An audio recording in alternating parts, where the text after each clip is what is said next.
Hello every pony, I'm back with more Brony FanFics. Today, Christ Equestria, Chapter 4.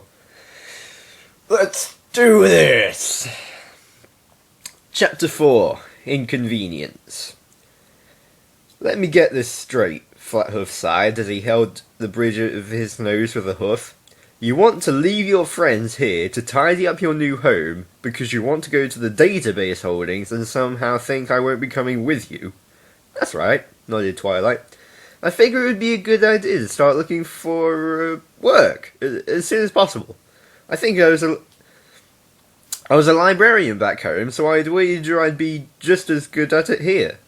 I want to take a look at their facility and get used to their system a little before I apply, though. I just didn't want to bother any pony else in my errands is all. I can get a bit absorbed in my studying sometimes. Twilight elected not to mention that she was going to spend most of the time researching this perplexing new location as much as she could.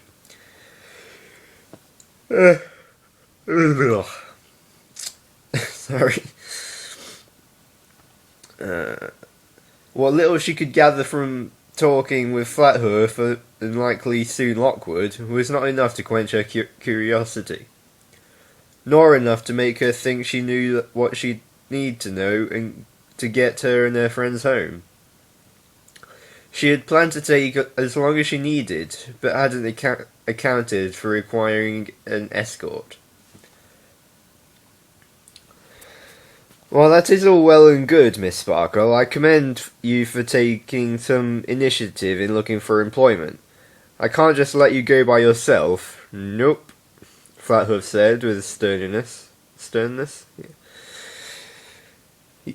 You're on parole for this first week, remember? Until then, all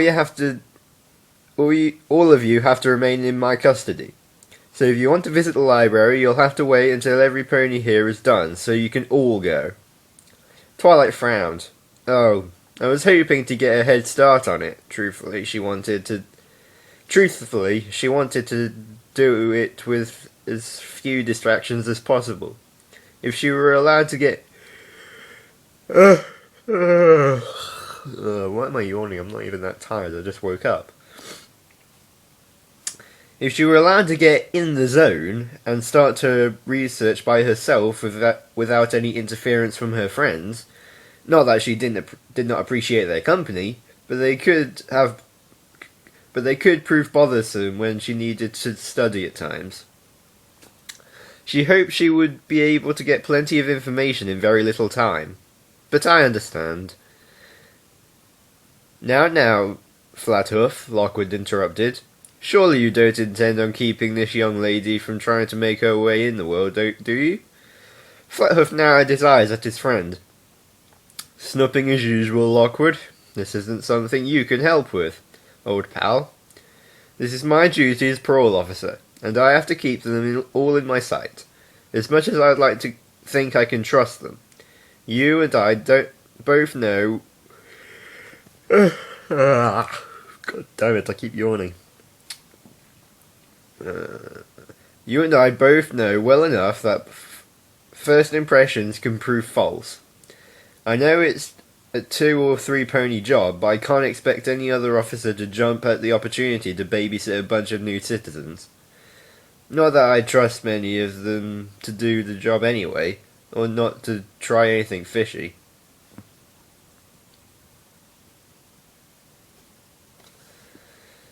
Understandable, Lockwood nodded, but you seem to be forgetting that there is some pony you can trust to keep an eye on them.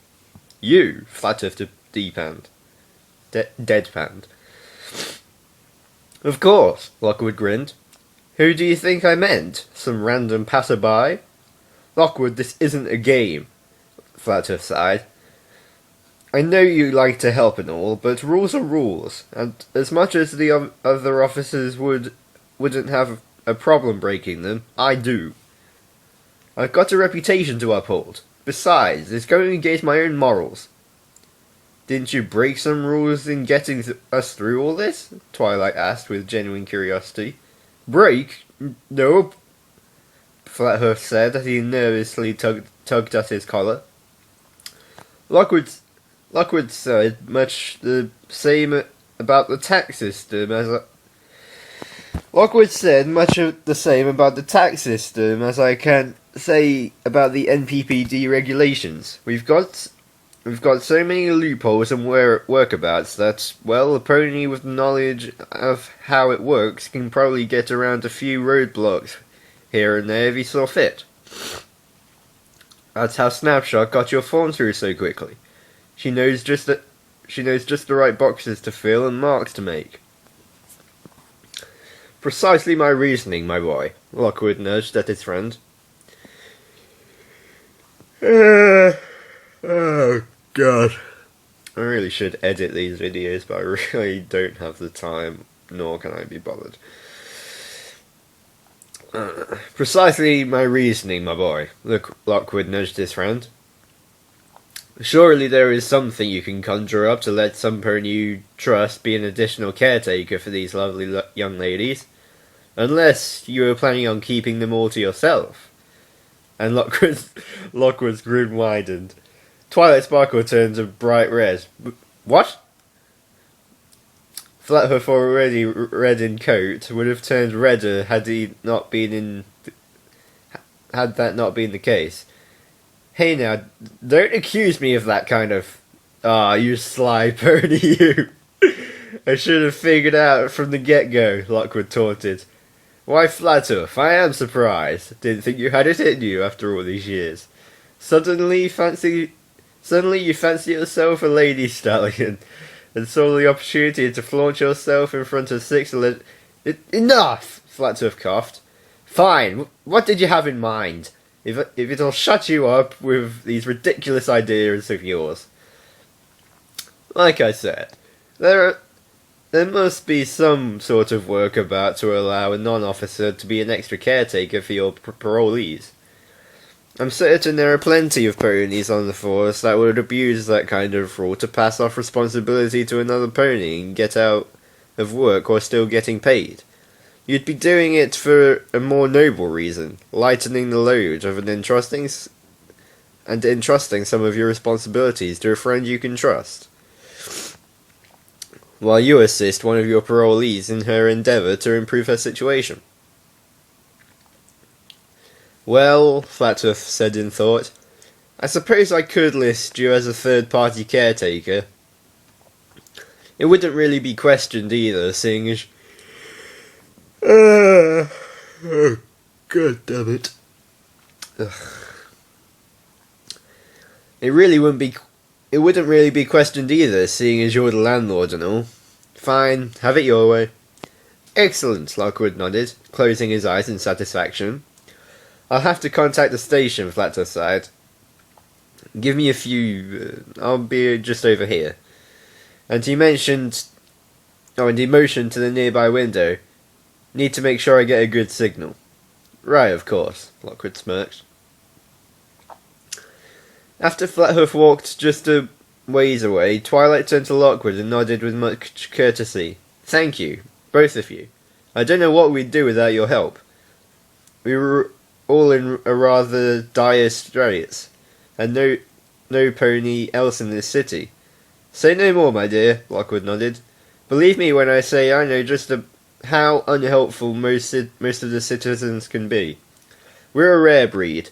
Ponies like Flathoof and I is why we're such good friends. We share that common bond in knowing that we can trust and rely on one another, and other ponies can feel the same for us. I found similar relationships with many of the ponies in this city, whom I feel I can give a similar level of respect and trust to. Do you know a lot of ponies? The city seems so vast. How could any pony possibly hope to know so many? Oh, a great deal of ponies, believe me, Lockwood said with a mock look of exhaustion. From all walks of life, in fact, a few of the upper crust, like this building's owners. It helps to have friends in high places. They always appreciate a good, resourceful pony and are willing to look the other way when, he gives away a vacant apartment to a bunch of parolees he just met. I have friends in lower places as well, and while some of them are less reputable than others, at least in the eyes of the majority of the populace, well, you'd to be surprised at the kinds of damage you can find in the roughest sands. You mean criminals? Twilight asked with trepidation.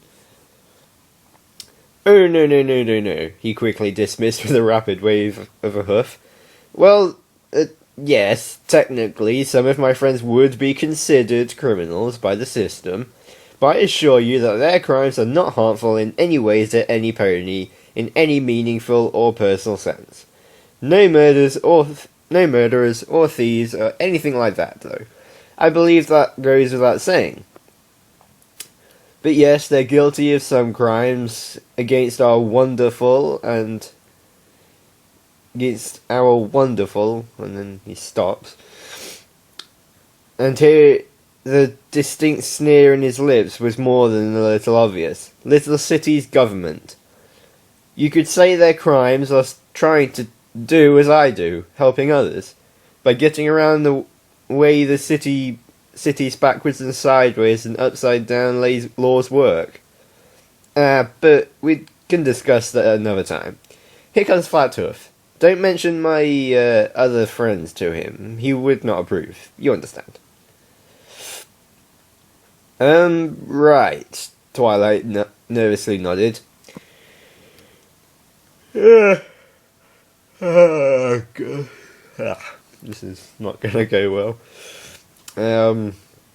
She was sure Lockwood was on the up and up, but now she was slightly concerned about taking his offers for assistance.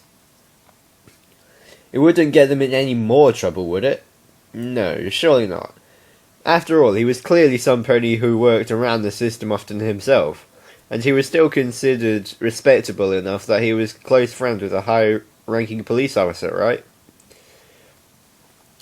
So, Flathoof started as he came into earshot of the others. Just got off the line with the station, and I'm a little disappointed we didn't think of this sooner.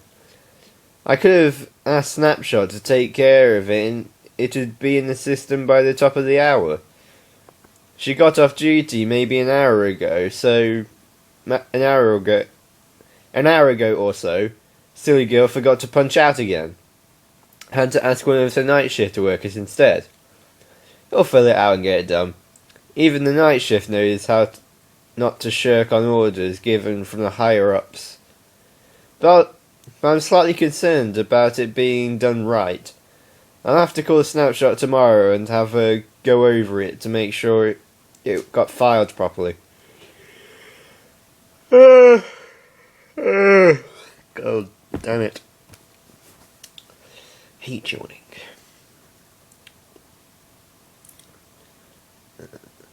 So then, we can go? Twilight asked with a hopeful grin. Yes, we can go, Flathoof nodded. If you're sure you can handle the rest of them, Lockwood?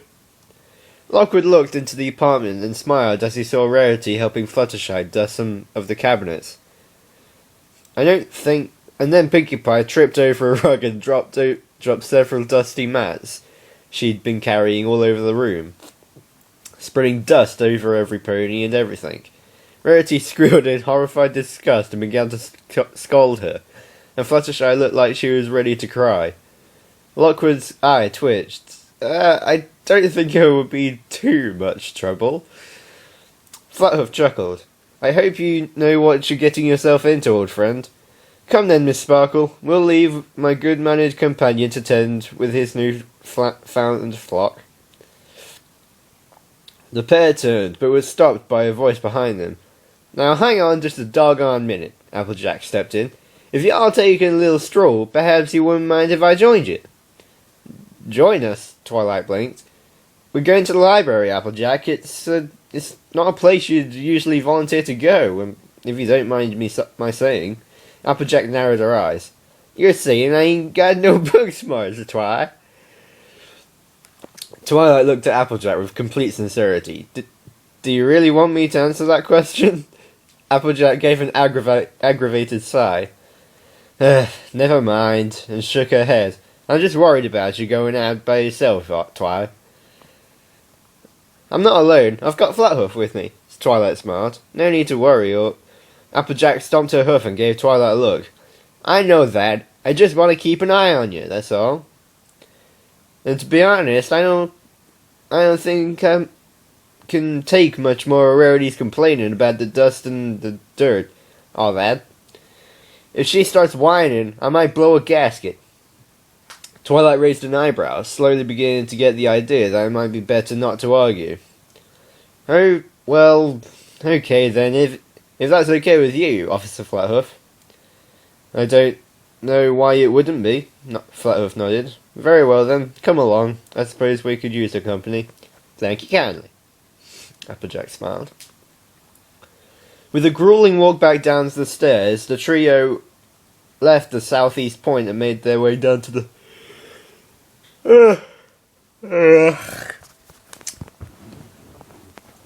After a grueling walk back down the stairs, the trio left the southeast point and made their way down the main street for the central database holdings. Twilight and Applejack got the chance to truly marvel at how different this city felt compared to home, the more of it they got to see. The route to the database holdings was more professional and elaborate than the ones they traversed, thus far. Flathoof explained that this was because the central database holding was a relatively new building compared to the rest of the area, and most of the surrounding landscape had needed severe reconstruction to accommodate the complex's complex needs. He noted that the roads and streets here were all only a few years old and had to be under constant maintenance, because far beneath them ran the massive series of wires and cables needed to power the center of the transit information. The last bit confused the two displaced mayors for now. Transit information? Through cables and wires? They were used to letters and packages, and Twilight was at least intimately familiar with the magics of dragonfire-fueled mail services. As they rounded the last corner, Twilight Sparkle's jaw dropped in the sheer awe at the size of it. If she thought Southeast Point was a large building, then this one was a massive one.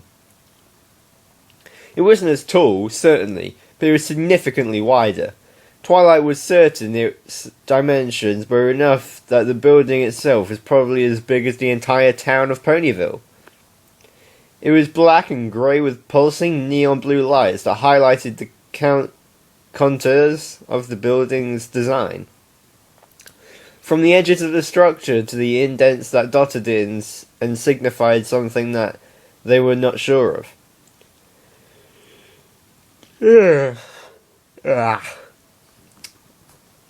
Twilight thought it looked like a gigantic electronic chip, like those that were part of some of the machines she used for more of her advanced scientific studies. Applejack just likened it to a giant black brick with chinks in it, like any brick would have that had been laid some time ago. Either way, it was huge. Central database holdings, Flathoof smirked as he saw Twilight's expression. Expanding on it what I so briefly explained earlier, this is the central depository of every single piece of data and information the city has available to it. Research, literature, art, documentation, new recordings, public recordings, legal statements, etc. If you're looking for anything in particular, this is the place you can find it. It's so big. That's what she said. Twilight gulped. They must have an absolute ton of information in there. I reckon this place makes Sweet Apple Acres look like some backwater tool shed. Applejack nodded her head as she removed her hat. Hooey! And all this place does is hold books? Books? Flathoof tilted his head. Twilight raised an eyebrow. Yeah, books. This place sounds like a library, and libraries hold books. Amongst other things, documents, newspapers, that sort of thing. I have no idea what you're talking about. Flathoof frowned. The database system isn't entirely digital. They copy down the written information they get into their computer system, then get rid of the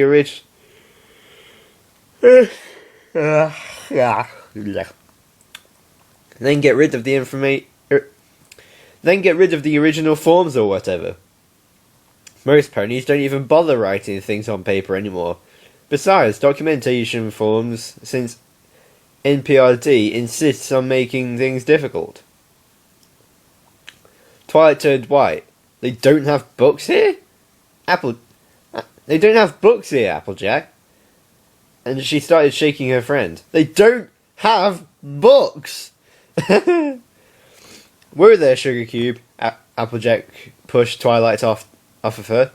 Ease up a bit. He said they still got your information and stuff in there. Just in a new way. What'd you call it again? A computer? Flathoof blinked. I thought they had those in Utopia. Huh. Well, what difference does that make at any rate? Come on then, let's not dilly-dally around here. Twilight, since you're looking for a job, we're going to talk to the chief librarian. They'd be the one to talk about that sort of thing. Yes, of course. Twilight nodded, then muttered to herself. No books, though. This is most depressing. They went inside, and Twilight was moderately surprised to find that it didn't look as big on the inside as it did on the outside. Flathoof explained that most of the building was one big computer that stored all the information, and that the smaller area where the public could walk around was where they had the tools to access the information. It was presumed that the tools needed to edit it were kept locked away in the rear offices. At the desk, the trio requested the chief librarian's presence, and they were soon greeted by an olive-green unicorn stallion with most bizarre hair. It was neatly combed and looked very professional in that regard, but whoever decided on his dye job was probably laughing somewhere at how ridiculous the lime green and green apple colours looked together. His outfit, even to Twilight and Applejack, who besides Rainbow Dash were the least fashion-conscious ponies in their clique, looked somewhat tacky and rather out of date. Who wore plaid tweed jackets anymore, and a ridiculously bright pink bow tie? His large-rimmed glasses, slightly too big for his face, just added to the effect that this was a stallion who was used to his mother dressing him as a child for school, and tried to dress the same way himself, but couldn't figure out what went with that. No, he's just a hipster. Greetings and welcome to Central Database Holdings. I am Chief Librarian Archimedes. He nodded with a disinterested... Well, I didn't do that well, did I? He nodded with a disinterested tone. How may I help you be of service? How may I be of service to you on this extraordinarily busy day where my time would be better spent elsewhere? Twilight was sort of glad she wasn't actually looking for work here. If her boss was going to be this brisk and stiff with patrons of his establishment, they had to keep up that impression for now. Oh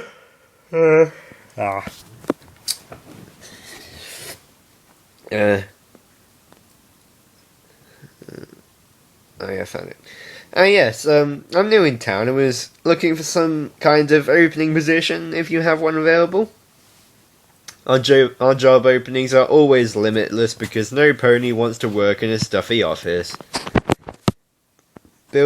Office building, pushing buttons all day. He sighed with an obvious annoyance and dejection.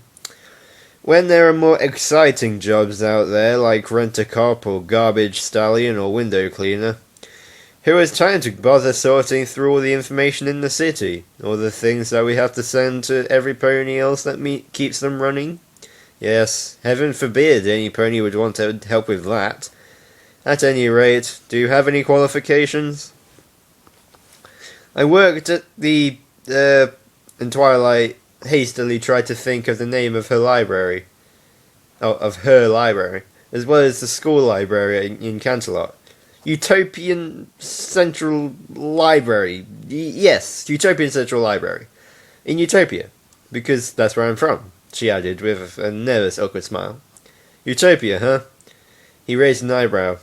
Are you still using papers over there, or have they finally made the transfer over to electrical and stopped being such barbarians? So easy to lose hard copy material compared to digital data.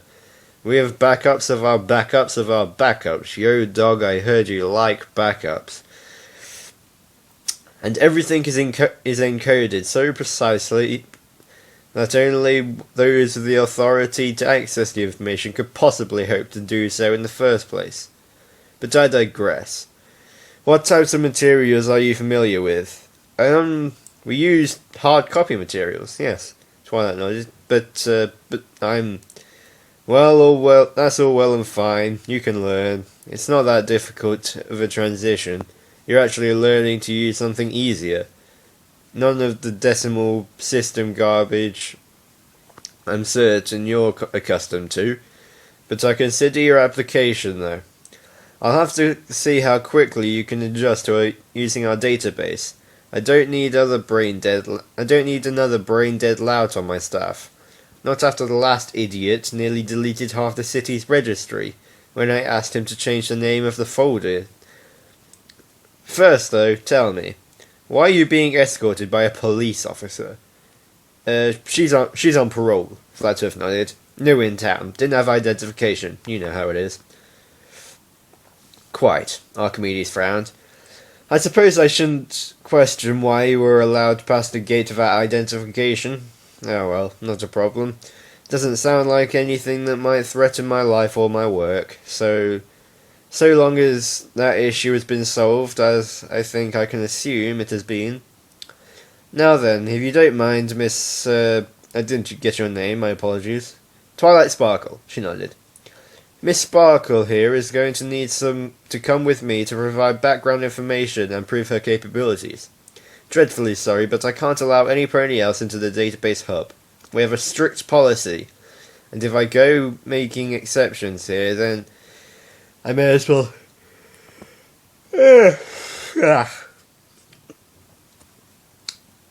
If I go around making exceptions here, then I may as well not have the rule in the first place. Her parole says I keep an eye on her in... Her parole says I keep her in my sight at all times, Flathoof stared. Surely you can do whatever you need to do within eye and earshot of me. Not a chance, Archimedes stared right back. Rules are rules, officer. I hate to sound uncooperative, but I assure you that your superiors wouldn't have any trouble with it. I've done my share of research on the NPPD rules and regulations and know that you can allow your parolee out of your sight if they're going for a job interview. I trust that won't be a problem, will it? Flathoof balked. He wasn't used to being called out on his authority. Nope, no trouble.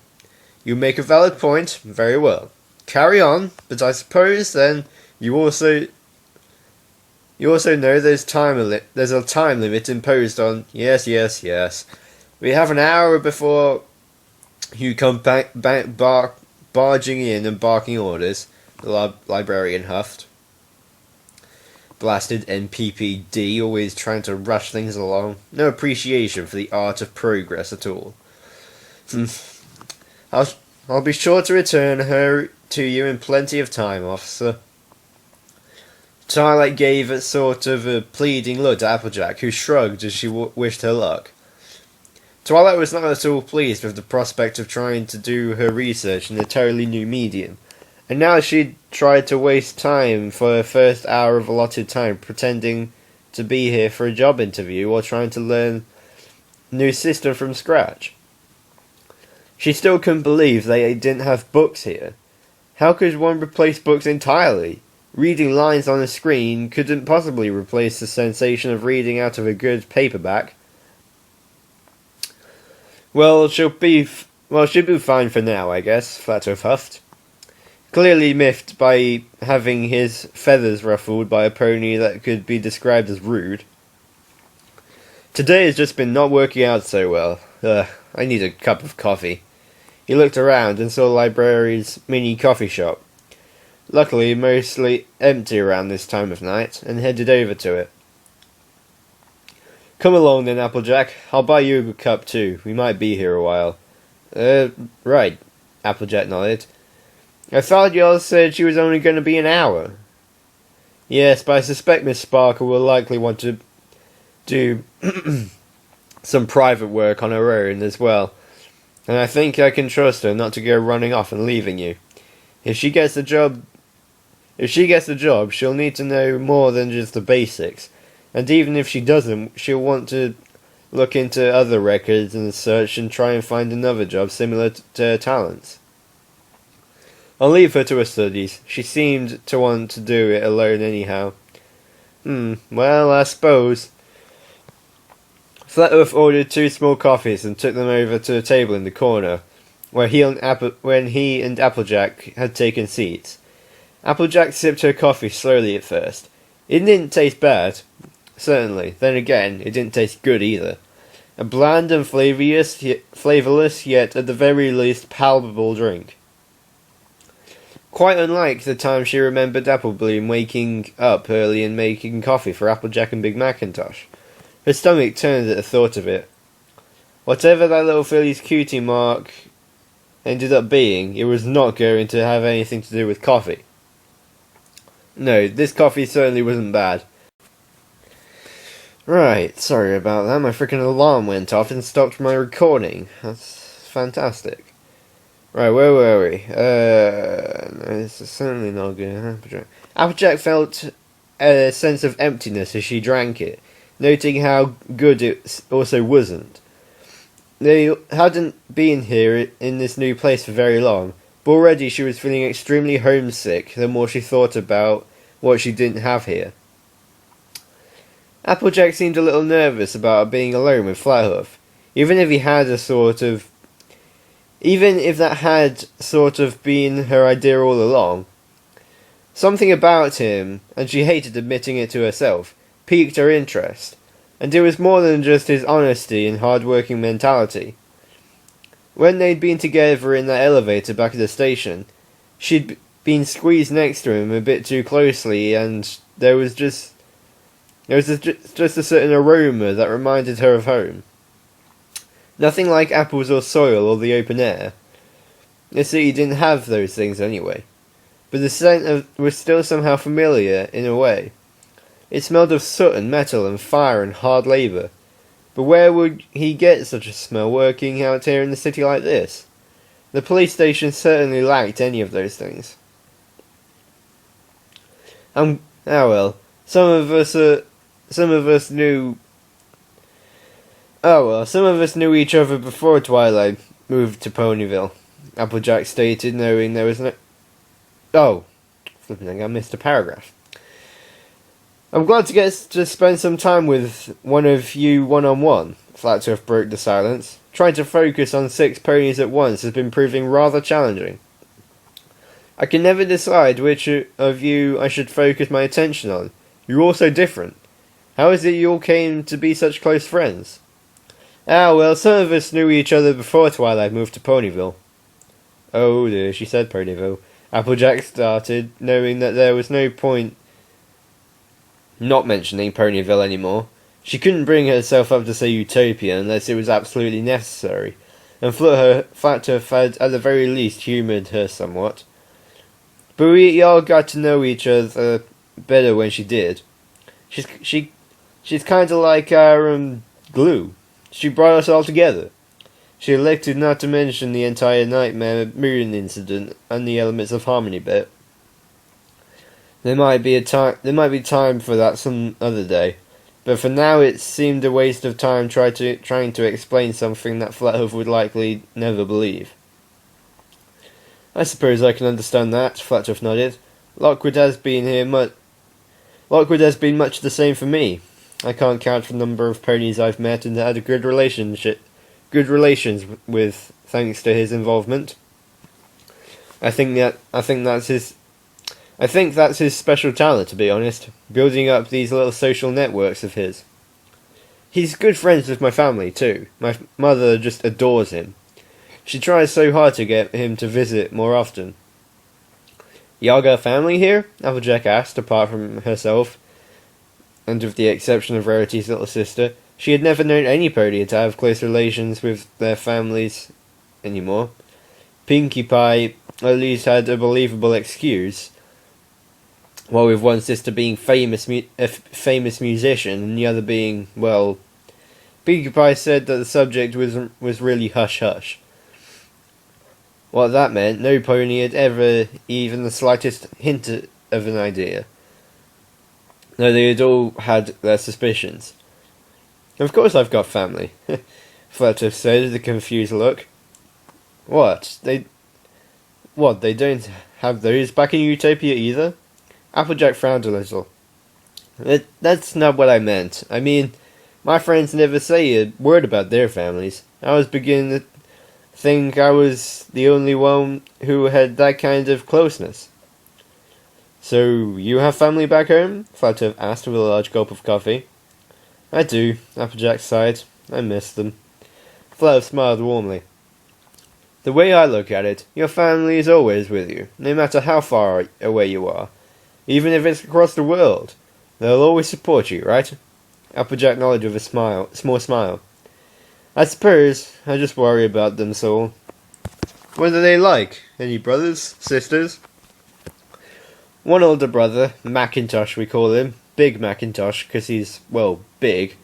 Hard worker, just like me. Good with math, for some reason. I ain't never seen him open a book in my life. But who knows what he gets up to in his free time. And one little sister, Apple Bloom. She's Apple Bloom. Been a mite obsessed with getting a cutie mark lately. Won't listen to reason about giving it time. Lots and lots of cousins, all part of the Apple clan, as we call it. I won't go through the whole list, though.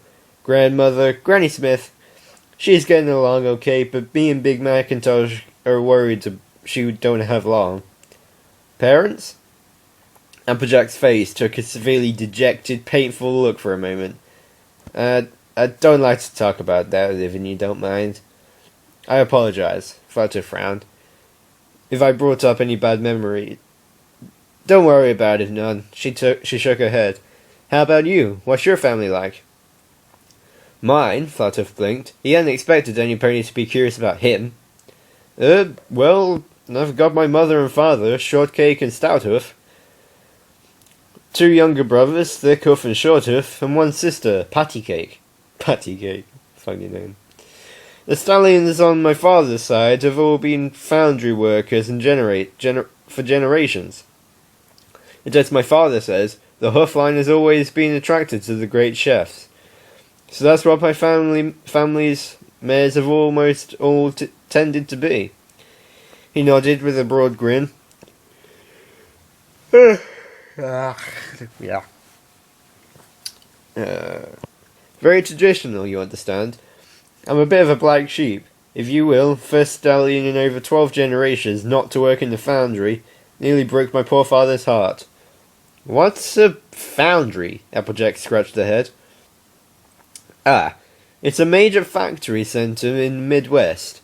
They make just about everything in the city that gets used for construction purposes of all shapes and sizes. Metal tools and things like that. Not an easy job, I tell you. A lot of physical work, and there's always a risk of serious injury. My father used to come home with cuts and burns all the time. Always made my mother worry. And he was only barely able to hide the slight hint of concern in his own voice. Applejack nodded while she had no idea what a factory was. It sounded like it was like a farm. Hang on. It sounded like it was a lot like farm work, in a way. Lots of physical labour, long days, and his family all did have the same kind of work too. Well, except him. Why ain't you there with your family? If they all had the same kind of work? She asked, remembering well her own younger days and hopes of being different by moving to Manhattan. Sounds to me like you'd be mighty supportive of them. What made y'all change your mind? Well, Flathoof chuckled. You can thank Lockwood for that bit. He was always kind of a wimp back in our school years. Got picked on a lot. He kinda still is. But he knows how to take care of himself these days. I didn't like seeing my friends getting bullied around, so I stood up for him when he couldn't for himself. I guess I kind of ran with the idea of stamping out injustices like that. Thought maybe joining the NPPD was my true calling. You would not believe the grief my family gave me for that. Not joining the family line, risking your life for strangers. Working around those crooked good-for-nothings. That kind of deal. It took them a while, but eventually they understood why I wanted to do it, and they've supported me all the way. Helped a lot that Lockwood had always been like another son to them. He's very convincing. Do y'all still live with them? I know my friends don't live with their families no more, except rarely and their little sister. Far as I know, they don't even ride or nothing. Certainly do. It's expensive moving out and living with your own around here. And that could be selfish of me. He nodded. Well, now she knew where he got the smell. If he lived with that family and they all worked at the factory, then their whole house would probably smell like that at all times of the day. Probably even overpowering the smell of whatever foods his mother and sister whipped up. My family needs every bit we can get, ever since, well, it's a long story.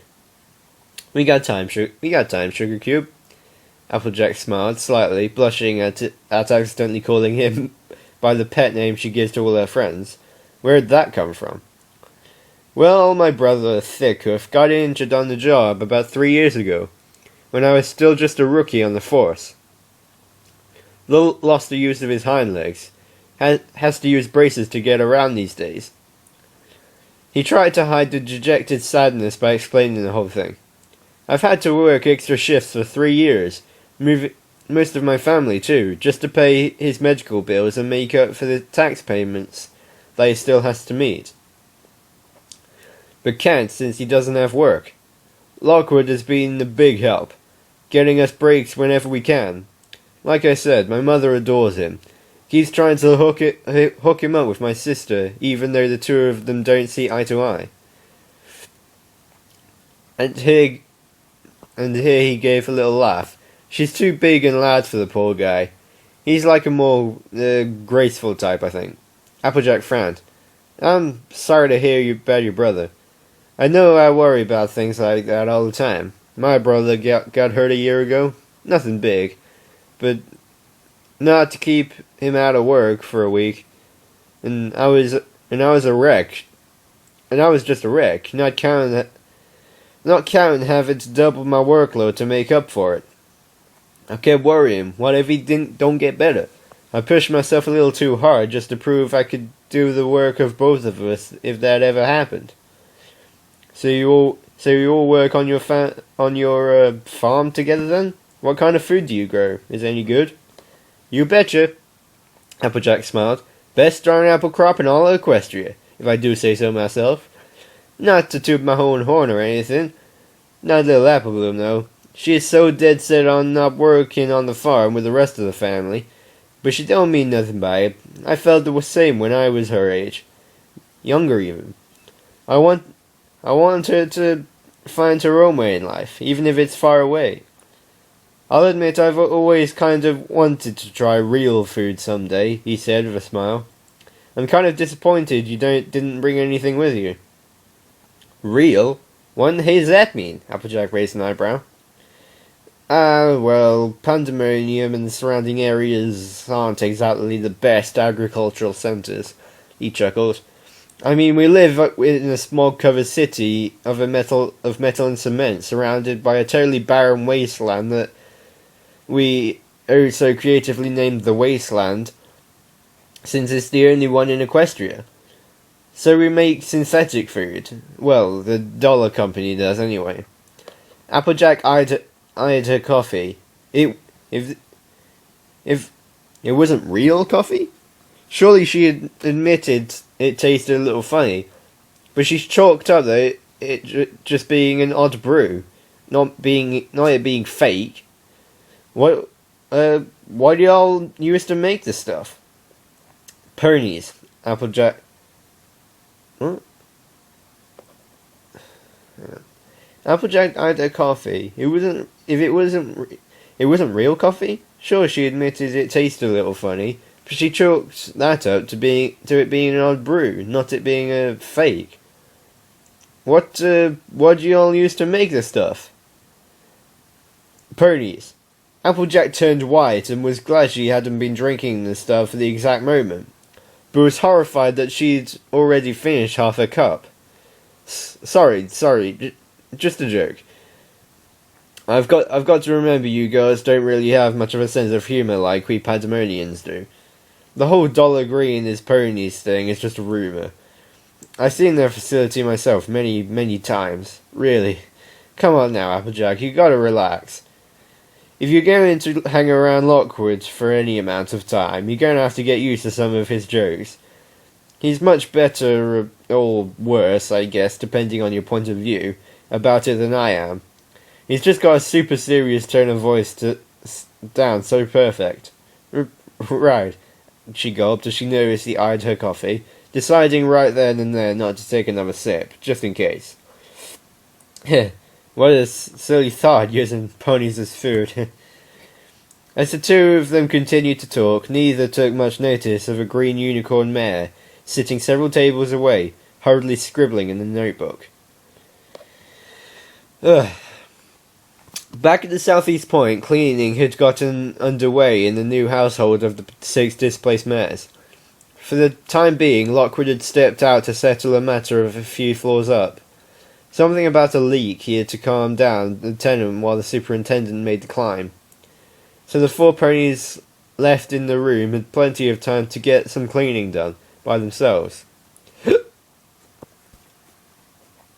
The few items of decor in the room left behind by a previous tenant, and not a murder victim they all sincerely hoped, were enough to help them turn the cramped little apartment into a tidy home.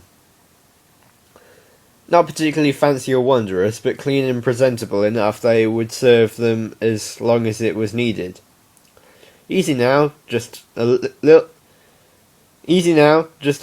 more to the left, a little more, perfect.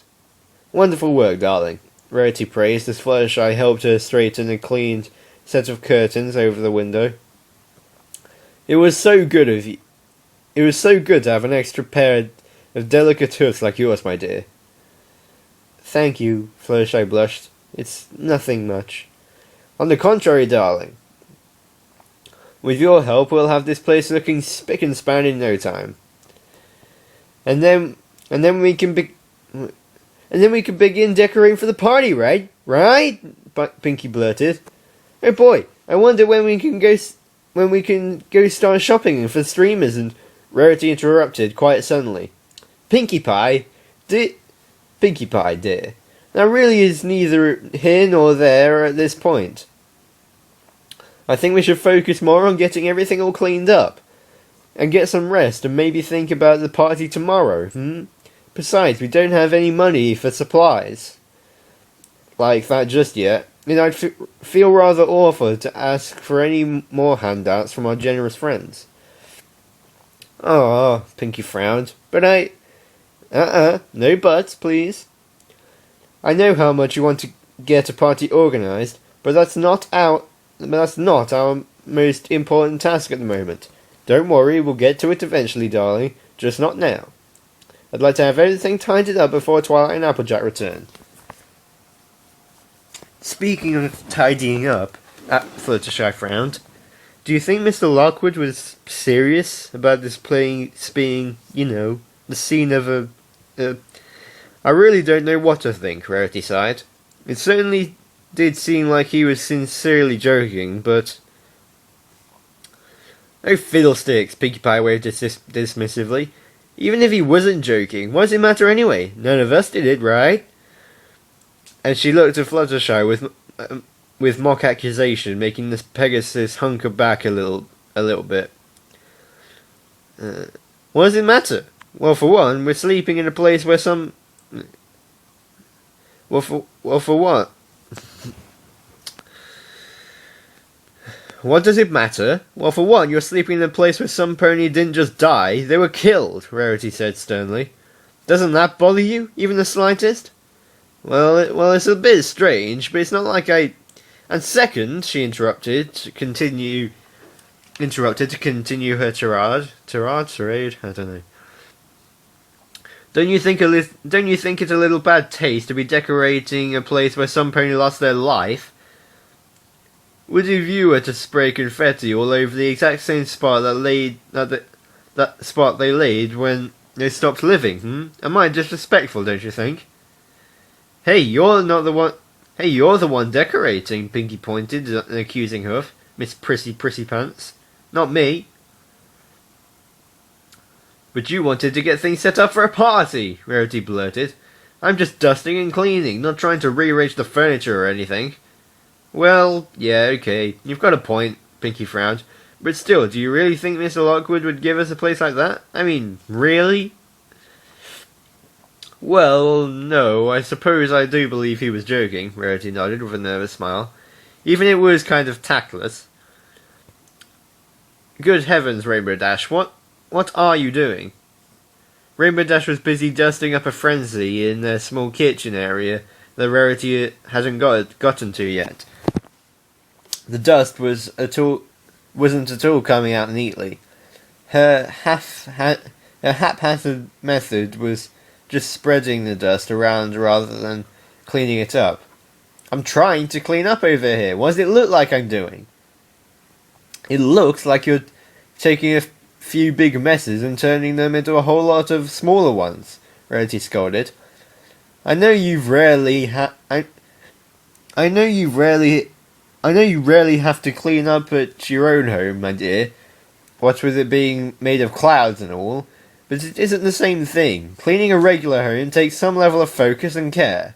It's not like cleaning the sky, just a kick of a cloud here and there. It takes finesse, attention, and...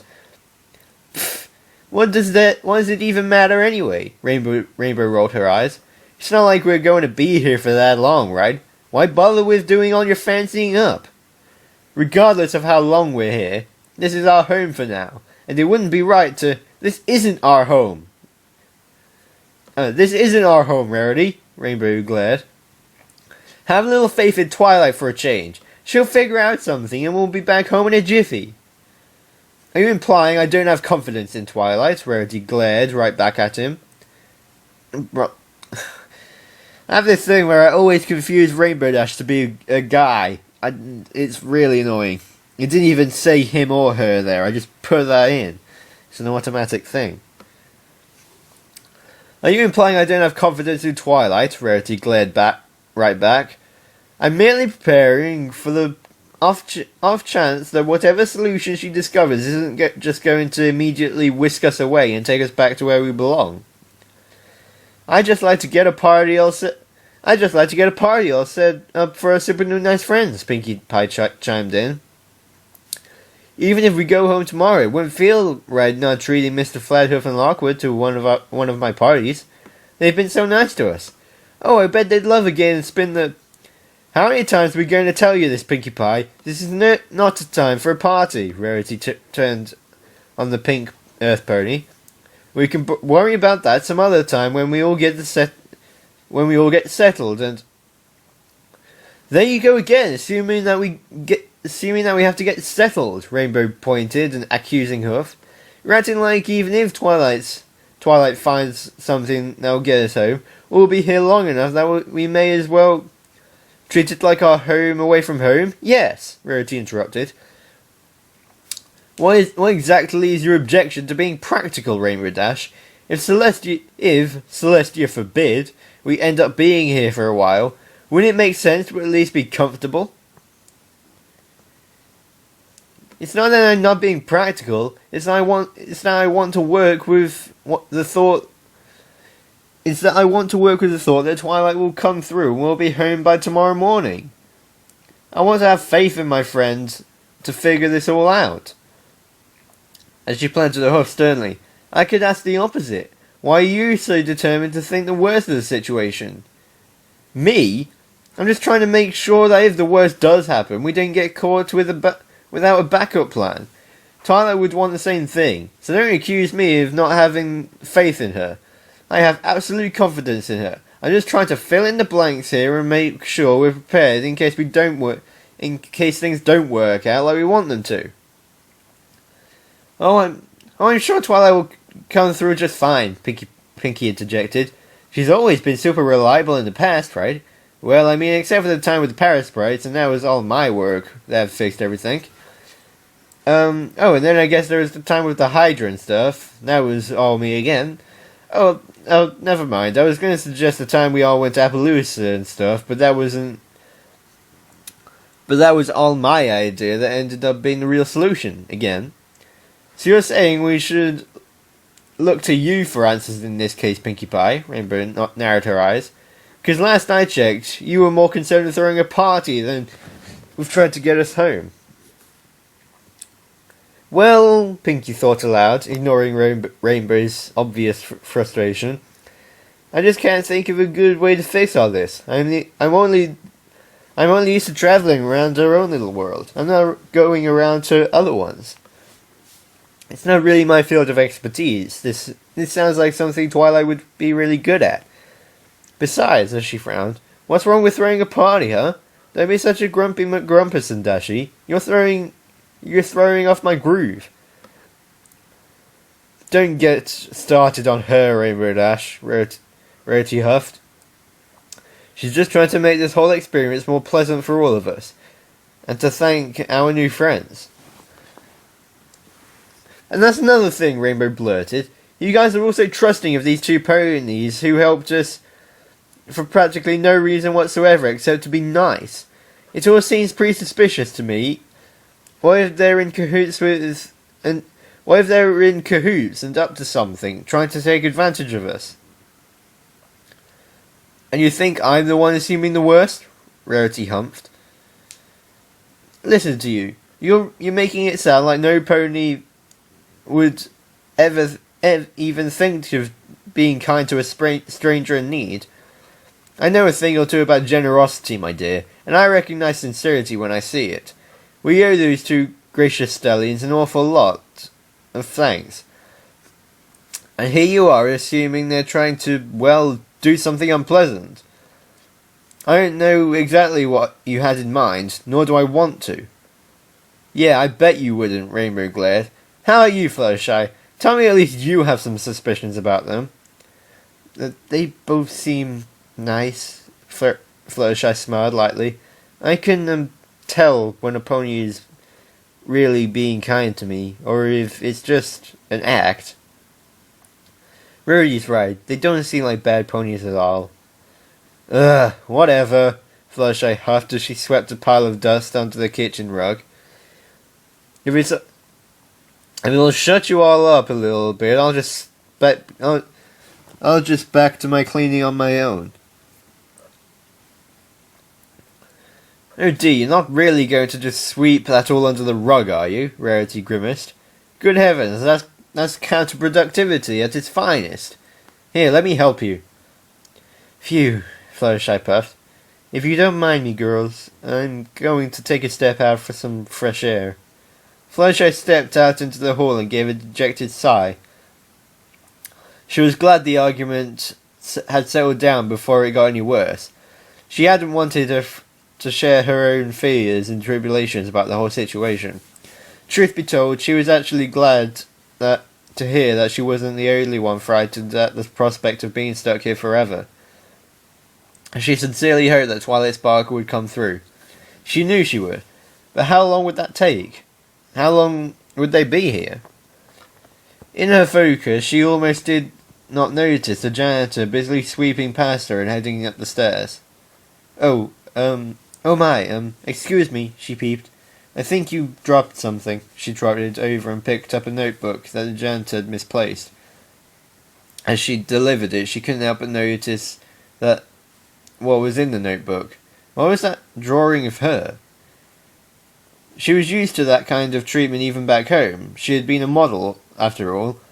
No, she didn't much like the attention. Oh, are you some kind of artist in your spare time, I mean? The janitor, a minty green unicorn mare, blushed. Yes, you could say that. I'm, taking art classes. You draw nice, Fluttershy smiled. You, really captured my image. It's very lifelike. Oh, if you don't mind my saying so. Not at all, the janitor nodded. Sorry to run, but I've got other floors to clean. Pleasure speaking to you. And just like that, the janitor was hastily down the stairs, seeming to skip entire floors on her way down. Such a strange pony, Fluttershy thought aloud. Yes, strange pony indeed. And the dark figure, in a few short instants, was gone from the shadowy underbelly of this nearby stairwell, in pursuit of a most curious new target. He's a really bad spy. Well, assuming he is a spy. I mean, I'm pretty sure that was the same pony that Applejack saw, like, at the other end of the room. I'm not sure. Tick-Tock exhaustively set her things down in her den, taking a deep breath and helping herself to a slice of apple. Her superiors always made sure she was given the best foods in her world, and Delore products were not farmed from either their flavour or their nutrition. It was always hard work walking around even just her own district at such a quick pace, but if Hooves insisted that whatever was happening needed her urgent attention, he was going to get her best. But if Hooves insisted that whatever was happening needed her urgent attention, he was going to get her best work. Relaxed, she clicked the stopwatch and followed the door to her grandfather clock, but did not bother herself with checking around the room. It had been far too long of a day to worry about the petty details, and she wanted to get all of this over with.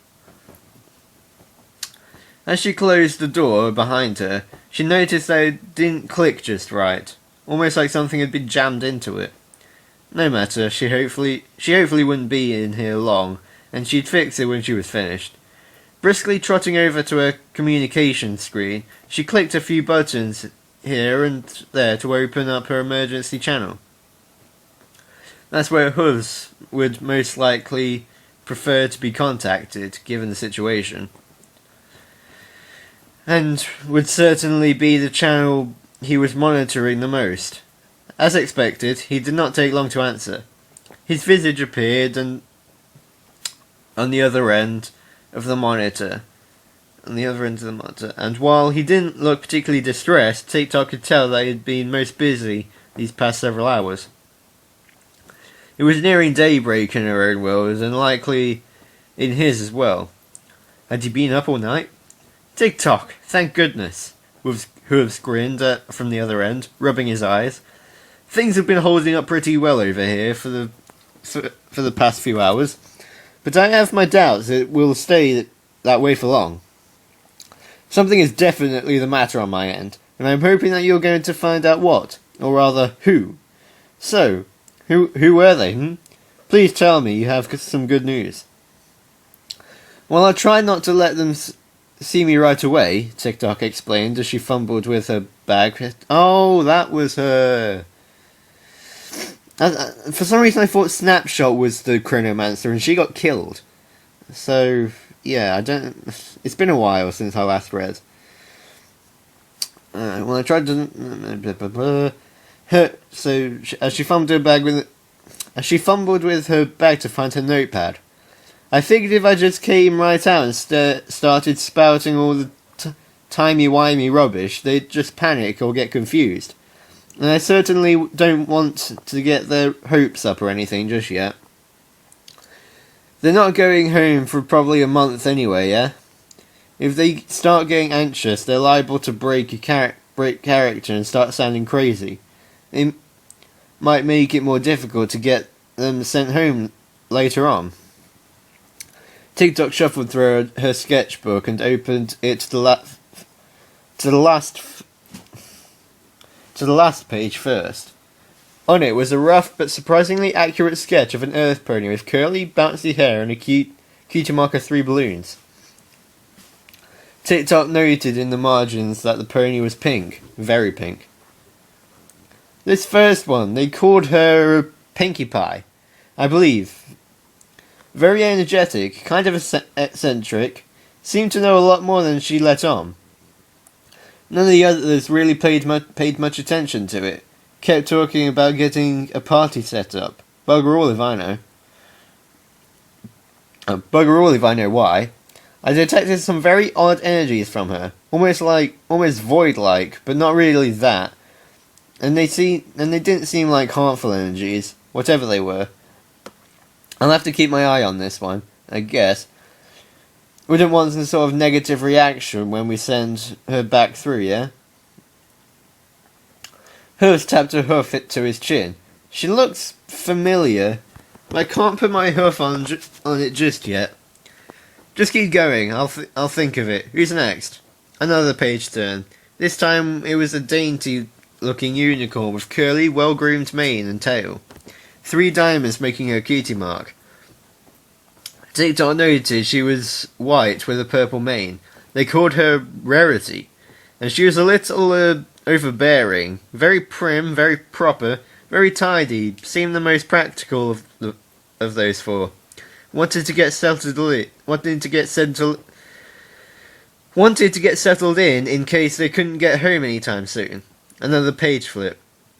This time a short-maned Pegasus that TikTok noted that had rainbow-coloured mane and tail, and a light bolt-shaped cutie mark, and a rainbow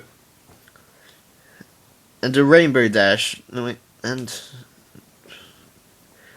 This is her talking now. And a rainbow dash, or dashy, or something like that. Very loud, kind of full of herself, but she meant well, I guess. She seemed like she was trying to be the courage of the entire group. Didn't like the thought of staying here. Made a pretty big fuss about it. That and accepting help from strangers. Gonna have to work out our story so she doesn't assume we're up to no good. Right. Rainbow Dash. Who scratched his head. Now that name sounds familiar, but I'm not quite sure where I remember it from. I seem to remember something about Cloudsdale. A flying competition? Go on, then. I'll figure it out eventually. Next, a timid-looking Pegasus with a long flowing mane and tail that TikTok noted was very light pink. Like the butterflies that composed her cutie mark. One Fluttershy. Very quiet, didn't seem to like seeing the other ponies argue. Kind of cute. Really lived up to her name too. Got to interact with her a little bit personally. Don't worry, I was undercover. And she was really sweet. Poor girl, those 4 were at their new apartment complex. I went there last, and don't ask me how they found a place to live so quickly. I found the other 2 being escorted through the database holdings by an NPPD officer. I guess they got in a little trouble before I found them, likely not having an ID on them. Let's see. Now she turned a few pages until she found an earth pony wearing a hat, triple apple cutie mark adorning her noted orange flank.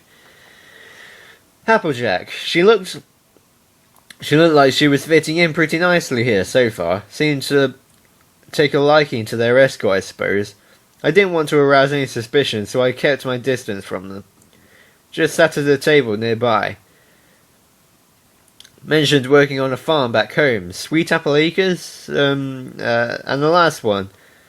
And she flipped the page to reveal a unicorn with straight-combed hair, and the starburst cutie mark. Noted as being light purple. Kind of a bookworm, which must be a huge blow for her here. No books and whatnot. I believe Twilight Sprinkle? No, Sparkle, that was it. Twilight... Hooves, are you okay? Dr. Hooves' face had gone white on the other end of the line. Okay, I recognise her for certain. Oh, good, but is something the matter? You look like... That, Hooves added with a point. would be the prized pupil of none other than our fair Princess Celestia herself, and if I'm not mistaken in memory from my encounters with her, I believe Twilight Sparkle represents the element of magic. The princess was referred to her as such on a few occasions. I don't suppose it would be too much trouble to stretch to believe the other 5 as her friends, just conveniently, almost decidedly inconveniently, happen to represent the rest of the elements of harmony, considering the rest of the chaos fluctuations I've been seeing even this early. I knew they looked familiar. Tick-Tock looked back and forth between the sketch and the screen. Elements of what now? Her side. Okay. I'm going to have to explain. Now listen good. Because you're going to have to go into all this for them as well. And they need to understand what's going on. You need to understand. Each world in Equestria, in the Equestria multiverse, has a very delicate arrangement of the 2 most basic forms of magic, law and chaos. You know this as well as I do, Tick-Tock. But make sure that they understand it, because this is the entire basis of our problem. Typically, these 2 forces are meant to be kept in a delicate balance. And for the most part, that balance is pretty much invisible to the average pony. Only those with the fundamental knowledge of how magic works, like we chronomancers, are able to keep this balance in line. Well, every world also has certain higher forces that represent the 2 sides. In my world, we have 6 relics that amplify individual aspects of the 2 forces. They used to quite literally sit around and did their job passively, thanks to the connection to Princess Celestia. And now I find it decidedly unfortunate that that is no longer the case. But since the Night Moon debacle, and during that event, these forces were transferred from the princess into 6 mortal ponies. These 6 ponies you have there with you now represent the fundamental concepts of law magic. We call them the elements of harmony. I don't know which of them is which, besides Twilight Sparkle being that of magic, but the others would be honesty, loyalty, generosity, kindness, and laughter, at any rate. As for what represents the power of chaos, well, we have a powerful creature here, known as Discord. He's been defeated twice now by the powers of the element of harmony. Once a very, very long time ago, when the elements were under the power and control of Princess Celestia and Princess Luna, after the Nightmare Moon incident, where the powers were transferred to the 6 ponies you have in your world, Celestia's seal on Discord slowly began to break. And when it finally did, he was back to his old ways in a matter of minutes. Those 6 ponies managed to defeat him again using the same elements of harmony.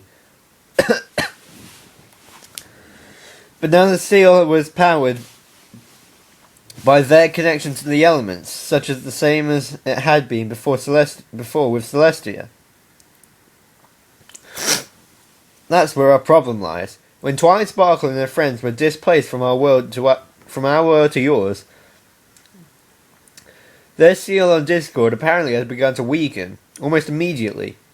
I suspect this is because their seal is not as powerful as the one Celestia had placed upon him, and because most of Equestria is still recovering from the events of his last transgression, and worse yet, anything chaotic near him, anything at all causes that seal to weaken exponentially faster.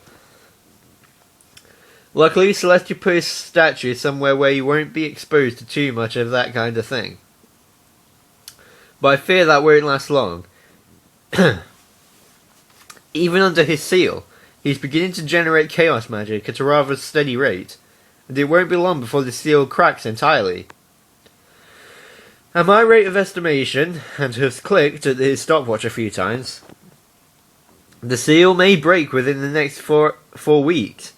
And that's being very generous. Like I said, anything at all this chaotic, be it magic or attitudes or anything of the sort, will weaken the seal faster and faster. no matter where in Equestria it is. Considering their families are probably in a panic by now that those 6 haven't returned home, I think I'd be safe to assume 4 weeks is a very distant possibility.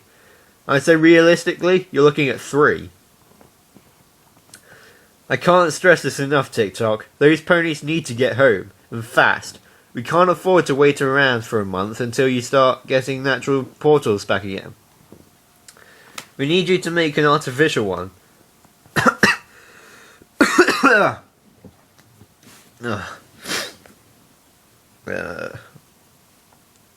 We need you to make an artificial one for them as soon as possible and get them out of there. If it were just 1 or 2 of them, I might be able to justify waiting. Heck, the seal might have been able to hold if just 1 of them was still here. But all of them, that is just ridiculously unlucky. I tried to catch a portal over here and get to you, but I'd have no way of getting into your world from my end without a portal over there anyway. We're in quite a pickle. TikTok nodded, adjusting her bow tie in nervousness.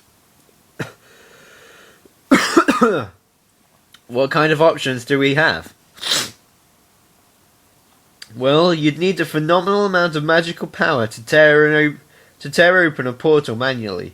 No unicorn is going to have that kind of power, even the element of magic. You'd need an alicorn to do it. So, I suppose you're struck relying on either Harmonia or Nihilia? Nihila? A fat chance of getting the latter to agree to stopping chaos from tearing apart another world. TikTok sighed. Even if helping would probably realign the balance in her favour here, I suspect the presence in my world is having the opposite effect as it is to yours. Well, bugger all that means... Well, bugger all. That means I have to get them all the way to Utopia, wouldn't I? That's not an easy trip to make. 3 weeks, realistically. Assuming I can find some way to get us on an aerial route, I should be able to manage 2 weeks. Otherwise, I'm not confident in my chances. You sure there's no other way? It's the only choice we've got, Huss frowned. You're going to have to, what? TikTok raised an eyebrow. Sorry, got distractions. I think my vision's getting a mite tired. I haven't slept since we last talked. Huss shook his head. I've been up all night doing my calculations and such, and I thought I saw something moving on your end of the screen. It was probably... Look out! What do you... TikTok started to say as she turned around. A split second later, and TikTok would be just a bloody smear on her own video screen. But as luck would have it, she had very good reflexes. The black-clad Pegasus was deflected aside, his gleaming dagger bouncing the opposite direction across the room and embedding itself in the floor.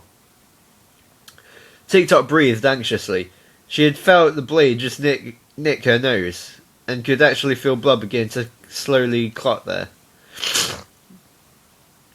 Shadowstep did not remain disorientated for long, and was soon upon her again in a violent flash of blue and black. What in the bloody... TikTok began to curse, cut short by having to duck out of the way of an aerial buck. That's the idea, Shadowstep grinned. Sorry, little clock cleaner, but your time has run out. The puns just write themselves, don't they? Sometimes I hate this job. Shadowstep unsheathed another knife and barreled towards her with it, like a maddened demon out for her blood. Her horn flared in defense. He twisted out of the way with a barrage of sparks and swept in to deliver a killing stroke. She ducked, just barely avoiding having her horn sliced off.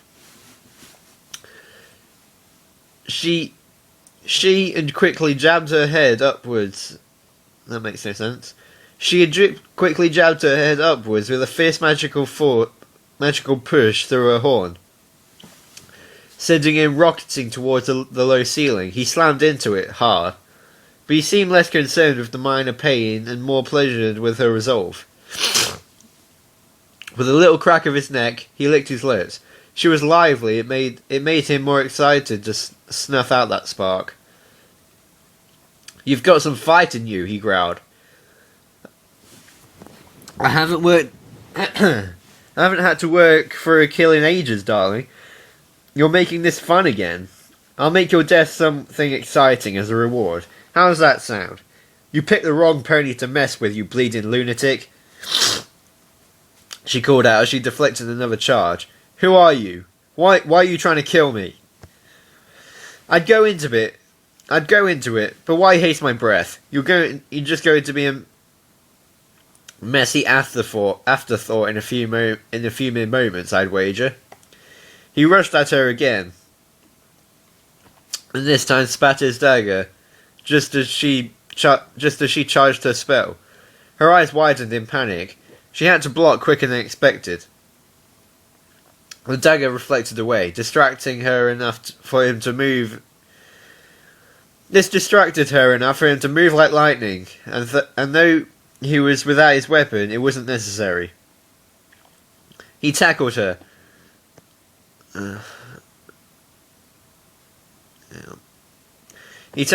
They rolled together in a heap and slammed into the doorway of the clock, tumbled into the apartment den and crashed through the coffee table.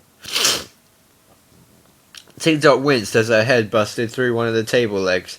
He managed to pin her when they came to a stop on the sofa. He was not in much better condition, bleeding a few shards of glass dotted around his eye. But he was in no worse condition to keep the pressure on. She charged another spell to force him off, but he was able to resist the push. It was only a small degree of effort. He chuckled as he set his hook onto her throat, until she fired a blast of white-hot energy into his face. Sputtered as the spark singed his leather mask and caused it to melt a little, almost welding it into his coat. Lost his grip. She blasted another spell at his abdomen, forced him off her enough to get out from under him. He'd only be in pain for a fleeting few seconds. She quickly got ready to defend herself again, but she did not get far enough to get an upright position, and he managed to crawl a few feet away. Before she managed to get some distance, he was on her. Now in an enraged frenzy. It had been fun at first, but now he was starting to aggravate him. Their scuffle did not end up neat entirely. She managed to buck out of his grip. She distanced herself some more. Not enough. She was tackled again. She cried out in pain as her face crashed through the glass window of her 100th story apartment. Her vision was blurry, a stinging burn of smoky, smoggy air in her eyes. She still kept a tight grip. She felt herself being pulled upwards through the clouds of dust and smoke. She coughed and sputtered, panicked as she felt blood trickle over her lips. As much as I've enjoyed the witty back and forth, I've grown tired of this little game, Chronomancer. I think it's about time you and I took a little trip. He chuckled as he broke through the last layer of smog. It let the two of them get a good, clean look over the entire city, just to give her the sense of nothingness in the world compared to the millions that lived there. Don't mind the smoggy air. There won't be too much of it when you hit the ground. Let me go, you maniac! Tick-Tock yelled as she kicked and squirmed. Then eyes widened as she realized. Wait, forget I said that. Poor choice of words, my dear. So he did. He watched in anticipation and pleasure as she flailed about in the sky, frantically, casting a spell as she plummeted. A burst of light. Her spell went off. He chuckled to himself. If that had been a teleportation spell, he would have recognized it. And the unicorns couldn't teleport that great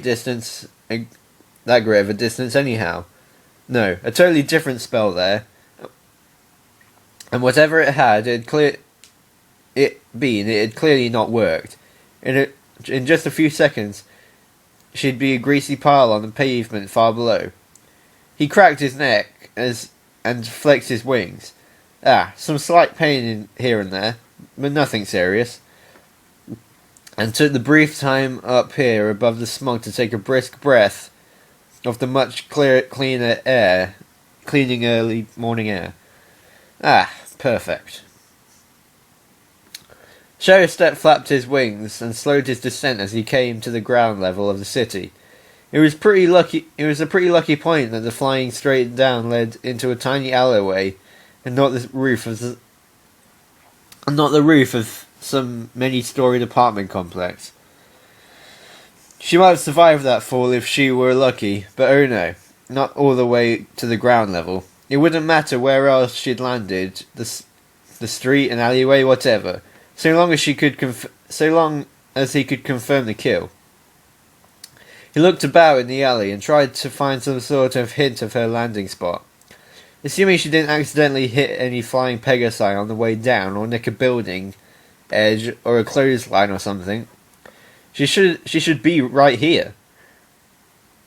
There ought to be a neat little impact points at the very least. Even if by annoying happenstance some pony had come across her in a short time and moved her. Even if she had collided with anything, she couldn't have strayed too far from the projected landing site. So where is she? So where was she? Where was she? Shadowstep spat into the ground, a little blood mixed in with saliva. She'd given him quite a fight, and now her lifeless corpse was playing hide-and-seek. It filled him with rage that he could not examine his kill, and one he knew would be absolutely imperative to confirm. He knew better than to assume anything until he could see the body. He could not count the number of times he'd survived near-fatal wounds and gone away because his opponents failed to check his body and ensure the job was finished. He even remembered surviving a nasty fall just like this one, when his wings had been severely crippled. Then he crashed into several things on the way down that slowed his fall, but broke his bones and left him in the most agonizing physical pain he'd ever experienced. But it did not compare to his sense of dread right now. Where was her body? Lord Silvertongue is not going to be pleased, Shadowstep swore loudly and circled around again, determined to find where the fall might have deviated her to. He looked up, far up. He might have chanced the sight of a unicorn-shaped figure limping along inside a cover of smoggy cloud. He had looked up, far up. He might have chanced the sight of a unicorn-shaped figure limping along inside a cover of smoggy cloud, a slight shimmer of magic beneath her feet. Right, that was chapter 4, and I need to take a break for a drink, and then I'll start the next chapter. See, I'm going to be having these 2 chapters, and then my friend said he was going to have his chapter done today, so I think we're going to have some nice lot of fan fiction to make up for the week that we didn't have much, and yeah, things should be starting to get back to normal. Thank you for listening. It's been a really long episode, which I'm not really that happy about, but oh well. Yeah, thanks for listening, and I'll see you next time. Keep on spreading the magic of friendship.